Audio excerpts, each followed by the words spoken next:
A nose is actually fairly easy. You know, one of the keys, again, was to get to your pictures and make sure that your nose, the angle of your nose is correct, and that if you have a bump, you've put the bump into your nose. If you don't have a bump, don't put the bump into your nose. Is your nose round over? Does it? Some people's noses are real delicate and they'll kind of swoop under. So really look at it from the profile. There is a temptation to make the nose the same width at the bottom as there is at the top.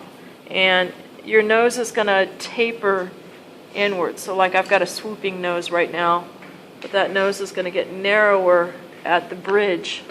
So make sure that you've got it narrower at the bridge so it actually matches what's going on with the sides and with your thickness. You generally are not going to be the same width all the way. You're going to be wider here than you are here. So make sure that that's correct. And then once you've got the bone part of your nose right, you're going to deal with the end of your nose. And the end of your nose, it's going to be different for different people. And what you want to do is you want to isolate, hand me that guy. You want to isolate, when you're looking at the nostril, isolate the very tip and don't pay any attention to the two nostrils. So you want to look at what is this shape? Is this shape real pointy, kind of like this guy is? Do you have, like a lot of Czechoslovakians have a little ball on the end of the nose? Is it really, really rounded? Is the end of your nose upturned? Is your end of your nose downturned? And take some time to get that shape right. A lot of duplicating representational imagery is isolating a shape and then duplicating that part, as opposed to trying to duplicate the whole thing all at once, just duplicating one little tiny section. So like on this guy, I've got the nose bone, at least from the halfway point, shaped about right, and now I will have to decide, well, what does the end of the nose look like? Is the end of the nose, like some people have this little tiny indentation in the end of your nose. And you also want to pay attention to where the end of your nose and the upper lip meets at this point.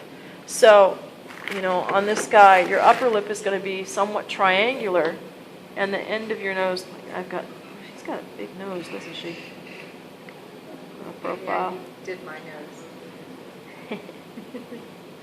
So the end of the nose, it's going to go back onto the sides, and the upper lip is going to come out from the middle of the end of the nose. So give her a little bit of a bump in there. Okay?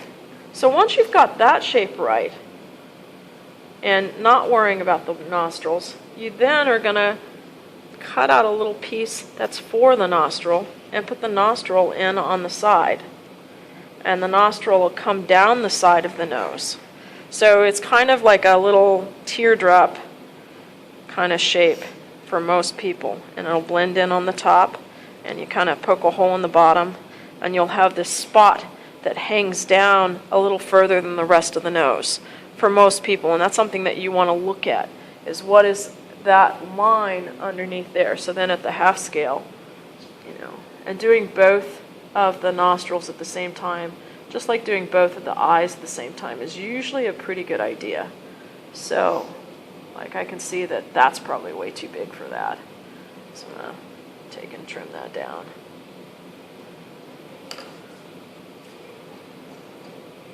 It's going to be a little closer. And then figure out the height, how much higher is it?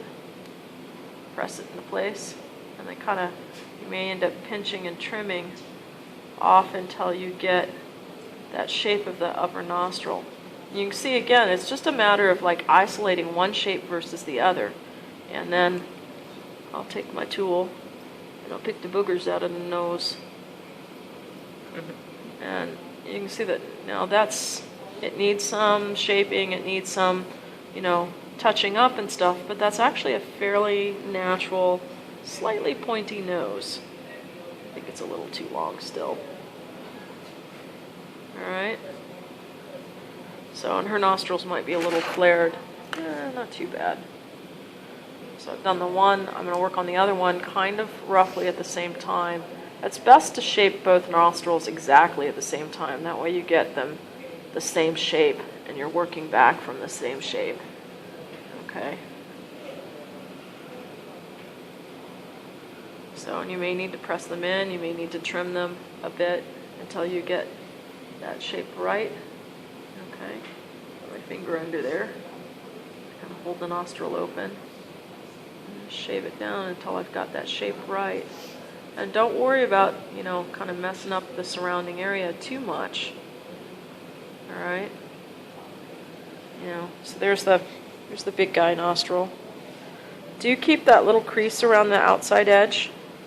You know, make sure that you've left this center part. On most of you, it's going to be hanging down a little bit, and that center part is kind of matched up with where the underside of the nostril is going to be. Does that make sense? Okay.